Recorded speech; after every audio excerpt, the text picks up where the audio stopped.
നമസ്കാരം. മലയാളി വാർത്ത ഇൻസൈഡിലേക്ക് സ്വാഗതം. കഴിഞ്ഞ 14 വർഷമായി കാനഡയിലെ ഒൻറ്റാറിയോ എന്ന പ്രദേശത്താണ് എൻ്റെ കുടുംബം താമസിക്കുന്നത്. അതുകൊണ്ട് തന്നെ മിക്കവാറും കാനഡയിലേക്ക് യാത്രയും പോകാറുണ്ട്. ഞങ്ങൾ താമസിക്കുന്നത് അവിടെയുള്ള ഒരു പ്രമുഖ കോളേജിനടുക്കൽ തന്നെ. കേരളത്തിൽ നിന്നെത്തുന്ന ഒരുപാട് മലയാളി വിദ്യാർത്ഥികൾ, അവരൊക്കെ ജീവിതം കരുപ്പിടിപ്പിക്കുന്നത് പലപ്പോഴും നേരിൽ കണ്ടിട്ടുണ്ട്. നാട്ടിൽ നിന്ന് വലിയ സ്വപ്നങ്ങളുമായി കാനഡയിലേക്ക് വരും. സ്റ്റുഡൻറ്റ് വിസയിൽ വരുന്നവർ ഒരുപാട് ക്യാഷ് ജോബുകളൊക്കെ ചെയ്ത് അവിടെ ഒരു ജീവിതമൊരുക്കും. കുറേ കടമൊക്കെ വാങ്ങിക്കൂട്ടിയാണ് അവർ കാനഡയിലേക്ക് പുറപ്പെടുന്നത്.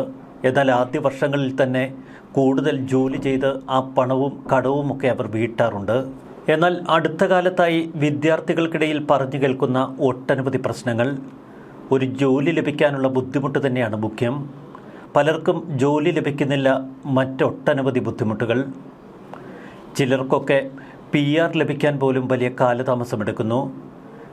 പഴയതുപോലെ ഒട്ടും സുഖകരമല്ല എന്നർത്ഥം. ഇപ്പോഴിതാ നാട്ടിൽ നിന്ന് കയറി വരുന്ന വിദ്യാർത്ഥികളിൽ വലിയ തോതിൽ ഡിപ്രഷൻ കൂടി അനുഭവിക്കുന്നവരുണ്ട് എന്ന് മനസ്സിലാക്കാൻ കഴിയുന്നു. ആത്മഹത്യ ചെയ്യുന്നവർ ഏറി വരുന്നു. ചിലരൊക്കെ നാട്ടിലേക്ക് തന്നെ മടങ്ങിപ്പോരുന്നു. അടുത്ത കാലത്ത് 1-2 വട്ടം അമേരിക്കയിൽ പോയപ്പോൾ അവിടെ ഡാളസിലുള്ള ചില വിദ്യാർത്ഥികളെ കണ്ടു. അവരൊക്കെ അമേരിക്കയിലെത്തി എങ്ങനെയെങ്കിലും ജീവിതം അവിടെ ഉറപ്പിക്കാനുള്ള ബദ്ധപ്പാടിലാണ്.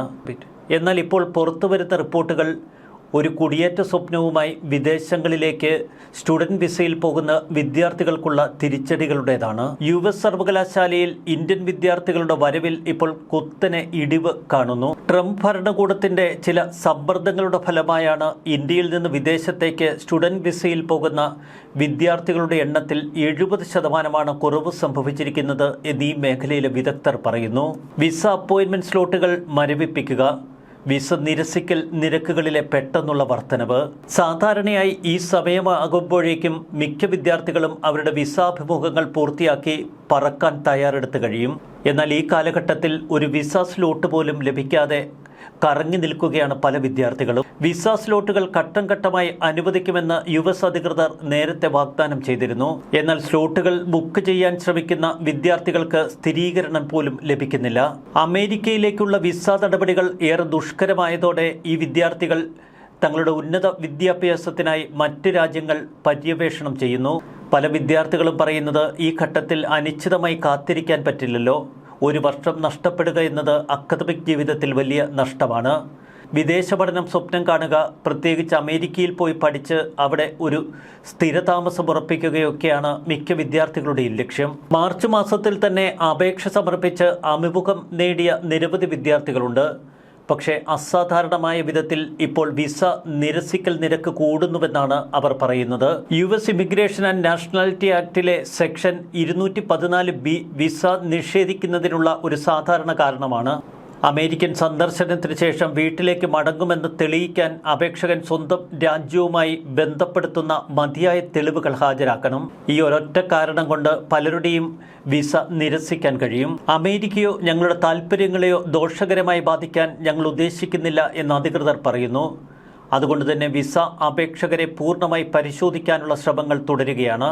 ഇക്കഴിഞ്ഞ വർഷം 3,30,000 വിദ്യാർത്ഥികളെ അമേരിക്കയിലേക്ക് അയച്ച് ഇന്ത്യ ചൈനയെ മറികടന്നിരുന്നു. എന്നാൽ ഈ വർഷം അതിൽ കുത്തനെയുള്ള ഇടിവാണ് സംഭവിച്ചിരിക്കുന്നത്. ഒരു കാലത്ത് ആഗോള വിദ്യാഭ്യാസം തേടുന്ന വിദ്യാർത്ഥികളുടെ സ്വർഗഭൂമിയായിരുന്നു കാനഡ. എന്നാൽ ഇന്ന് കാനഡയിലും ഒട്ടനവധി പ്രതിസന്ധികളാണ് അവരെ കാത്തിരിക്കുന്നത്. ഒരു വശത്ത് കർശനമായ വിസ നിയമങ്ങൾ, മറുവശത്ത് ഉയർന്ന സാമ്പത്തികമാണ് കാനഡ ആവശ്യപ്പെടുന്നത്. ഇതുമൂലം കാനഡ എന്ന വിദേശ പഠന സ്വപ്നം പലർക്കും അന്യമായി കൊണ്ടിരിക്കുന്നു. ഇമിഗ്രേഷൻ, റെഫ്യൂജീസ് ആൻഡ് സിറ്റിസൺഷിപ്പ് കാനഡയുടെ പുതിയ ഡേറ്റ കാണിക്കുന്നത് 2025 ആദ്യ പാദത്തിൽ ഇന്ത്യൻ പൗരന്മാർക്ക് നൽകിയ പഠന പെർമിറ്റുകളിൽ കഴിഞ്ഞ വർഷത്തെ ഇതേ കാലയളവിനെ അപേക്ഷിച്ച് 31% കുറവുണ്ടായി എന്നതാണ്. സ്റ്റുഡൻറ്റ് വിസ അപേക്ഷകർക്കുള്ള കനേഡിയൻ സർക്കാരിൻ്റെ പുതുക്കിയ സാമ്പത്തിക ആവശ്യകതയാണ് ഇതിൻ്റെ മുഖ്യ കാരണം. 2024 ജനുവരി 1 മുതൽ അന്താരാഷ്ട്ര വിദ്യാർത്ഥികൾ ലഭ്യമായ ഫണ്ടുകളിൽ കനേഡിയൻ ഡോളർ 20,435 തെളിവുകൾ കാണിക്കണം. മുൻപത് കനേഡിയൻ ഡോളർ 10,000 ആയിരുന്നു. ഇപ്പോഴത് ഇരട്ടിയിലധികം. കാനഡയിലെ വർദ്ധിച്ചു വരുന്ന ജീവിത ചെലവ് പ്രതിഫലിക്കാനാണ് ഈ തുക ഇരട്ടിപ്പിച്ചതെന്ന് അധികൃതർ പറയുന്നു.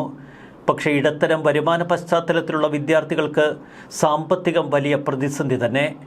അതിലപ്പുറം സ്റ്റുഡൻറ് വിസകളുടെ എണ്ണം വെട്ടിച്ചുരുക്കിയതും ഇന്ത്യൻ വിദേശ പഠനം ആഗ്രഹിക്കുന്ന വിദ്യാർത്ഥികൾക്ക് ഇരുട്ടടിയായി.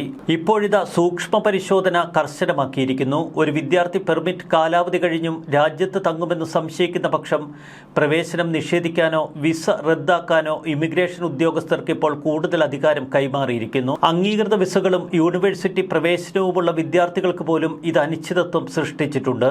അപേക്ഷകർക്ക് കൂടുതൽ പ്രോസസ്സിംഗ് സമയം അനിവാര്യമാണ്. നിരസിക്കപ്പെടാനുള്ള സാധ്യതയുമേറുന്നു. പല കുടുംബങ്ങളെ സംബന്ധിച്ചും ഈ അനിശ്ചിതത്വം വലിയ പ്രതിസന്ധിയാണ്. എപ്പോഴും കാനഡയിലെ വിദേശ പഠനം ഒരു വിശ്വസനീയ ഓപ്ഷനായിരുന്നു. ഇന്നത് അത്തരത്തിലുള്ളതല്ലാതായിരിക്കുന്നു. അതാണ് കാനഡയിലെ വിദേശ പഠനത്തെ പലരും ആശ്രയിക്കാതിരിക്കുന്നത്. ഇപ്പോൾ അന്താരാഷ്ട്ര വിദ്യാർത്ഥികൾ ഉൾപ്പെടെ വർദ്ധിച്ചു വരുന്ന താൽക്കാലിക താമസക്കാരുടെ എണ്ണം കൈകാര്യം ചെയ്യാനുള്ള പ്രതിസന്ധിയാണ് വിദ്യാർത്ഥികളുടെ എണ്ണം വെട്ടിച്ചുരുക്കാനുള്ള കാരണമെന്ന് കനേഡിയൻ സർക്കാർ പറയുന്നു. ഇത് സർക്കാരിൻ്റെ വിശാലമായ നീക്കങ്ങളുടെ ഭാഗമാണ്. 2027 ആകുമ്പോഴേക്കും താൽക്കാലിക താമസക്കാരുടെ എണ്ണം മൊത്തം ജനസംഖ്യയുടെ 5% പരിമിതപ്പെടുത്തുമെന്നാണ് കാനഡ പറയുന്നത്. വർദ്ധിച്ചു വരുന്ന ഭവന സമ്മർദ്ദം, ഗതാഗത തിരക്ക്, പൊതുസേവനങ്ങളിലെ ബുദ്ധിമുട്ട് എന്നിവയൊക്കെ ഇത്തരമൊരു തീരുമാനത്തിലെത്താൻ സർക്കാരിനെ പ്രേരിപ്പിച്ചുവെന്ന് മാർക്കാർട്ടി പറയുന്നു. അമേരിക്കയിലും കാനഡയിലുമൊക്കെ വിദേശ പഠനത്തിന് പ്രതിസന്ധികൾ രൂപപ്പെട്ടതോടെ ഇന്ത്യൻ വിദ്യാർത്ഥികൾ ബദൽ മാർഗങ്ങൾ അവലംബിച്ചു തുടങ്ങി. UK-യിലേക്കും സ്റ്റുഡൻറ് വിസ വലിയ തോതിൽ വെട്ടിച്ചുരുക്കി. ബിരുദാനന്തര ജോലി അവകാശങ്ങൾ, സ്ഥിരതാമസത്തിനുള്ള സാധ്യതകൾ, ജീവിത ചെലവുകൾ തുടങ്ങി ദീർഘകാല ഘടകങ്ങൾ തൂക്കി നോക്കി ഏത് രാജ്യത്തേക്ക് പോകണമെന്ന ആശങ്കയിലാണ് ഇപ്പോൾ കേരളത്തിലെ അടക്കം വിദേശ പഠന സ്വപ്നം കാണുന്ന വിദ്യാർത്ഥികൾ. കാനഡ ഇപ്പോഴും ശക്തമായ അക്കാദമിക് ആകർഷണം നിലനിർത്തുന്നുണ്ട്. എന്നാൽ വിദ്യാർത്ഥികൾ മറ്റു ഓപ്ഷനുകളിലേക്ക് നിർബന്ധിതമായി പോകേണ്ട അവസ്ഥ. എന്നാൽ മറുവശത്ത് ജർമ്മനി, ഫ്രാൻസ് തുടങ്ങിയ രാജ്യങ്ങളിലേക്ക് വിദേശ പഠന ലക്ഷ്യവുമായി പോകുന്ന വിദ്യാർത്ഥികളുടെ എണ്ണത്തിൽ വലിയ വർധനവ് രേഖപ്പെടുത്തിയിരിക്കുന്നു. കഴിഞ്ഞ 4 വർഷത്തിനിടയിൽ ജർമ്മനിയിലെ വിദ്യാർത്ഥി വിസ അംഗീകാരങ്ങളിൽ 43% വർധനവ്. 2030 ആകുമ്പോഴേക്കും 30,000 ഇന്ത്യൻ വിദ്യാർത്ഥികളെ ആകർഷിക്കാൻ ഫ്രാൻസ് ശക്തമാണ് എന്ന് അധികൃതർ പറയുന്നു. ബിരുദാനന്തര ബിരുദധാരികൾക്ക് 5 വർഷത്തെ ഷെങ്കൻ വിസ പോലുള്ള ആനുകൂല്യങ്ങളും ഫ്രാൻസ് വാഗ്ദാനം ചെയ്യാനൊരുങ്ങുന്നു. മറുവശത്ത് ജർമ്മനിയും വലിയ ആകർഷകമായ ഓഫറുകൾ വിദേശ പഠനത്തിനായി വിദ്യാർത്ഥികൾക്ക് മുൻപിൽ വയ്ക്കുന്നു. കഴിഞ്ഞ 4 വർഷത്തിനിടയിൽ ജർമ്മനിയിലെ വിദ്യാർത്ഥി വിസ അംഗീകാരങ്ങളിലും 43% വർധനവുണ്ട്. ഓസ്ട്രിയ, മാൾട്ട, പോർച്ചുഗൽ, സ്പെയിൻ തുടങ്ങിയ രാജ്യങ്ങളും ഇന്ത്യൻ വിദ്യാർത്ഥികൾക്ക് പ്രിയപ്പെട്ട ഇടങ്ങളായി മാറിക്കൊണ്ടിരിക്കുന്നു. നിരവധി യൂറോപ്യൻ രാജ്യങ്ങൾ IELTS ഇല്ലാതെ തന്നെ പഠിക്കാനുള്ള അവസരങ്ങൾ വാഗ്ദാനം ചെയ്യുകയാണ്. കാനഡയും അമേരിക്കയും ഒക്കെ മാറ്റി നിർത്തിയ മാർക്കറ്റ് പരമാവധി ഉപയോഗപ്പെടുത്തുകയാണ് ഈ രാജ്യങ്ങളുടെ ലക്ഷ്യം. എന്നാൽ UK-യിൽ വിദ്യാർത്ഥി വിസ അംഗീകാരങ്ങളിൽ വലിയ കുറവാണ് ഇപ്പോൾ സംഭവിച്ചിരിക്കുന്നത്. മറ്റ് യൂറോപ്യൻ രാജ്യങ്ങളിൽ ഉന്നത വിദ്യാഭ്യാസം തേടുന്ന ഇന്ത്യൻ വിദ്യാർത്ഥികളുടെ എണ്ണത്തിൽ വർധനവും രേഖപ്പെടുത്തുന്നു. മൊത്തത്തിലുള്ള പ്രവണത സൂചിപ്പിക്കുന്നത് കൃത്യമാണ്. യൂറോപ്യൻ സർവകലാശാലകളോട്, പ്രത്യേകിച്ച് ജർമ്മനിയിലും ഫ്രാൻസിലുമുള്ള സർവകലാശാലകളോട് ഇന്ത്യൻ വിദ്യാർത്ഥികൾ കൂടുതൽ മമത ഇപ്പോൾ പ്രകടിപ്പിക്കുന്നു. ന്യൂസ് ഡെസ്ക്, മലയാളി വാർത്ത, ഇൻസൈറ്റ്.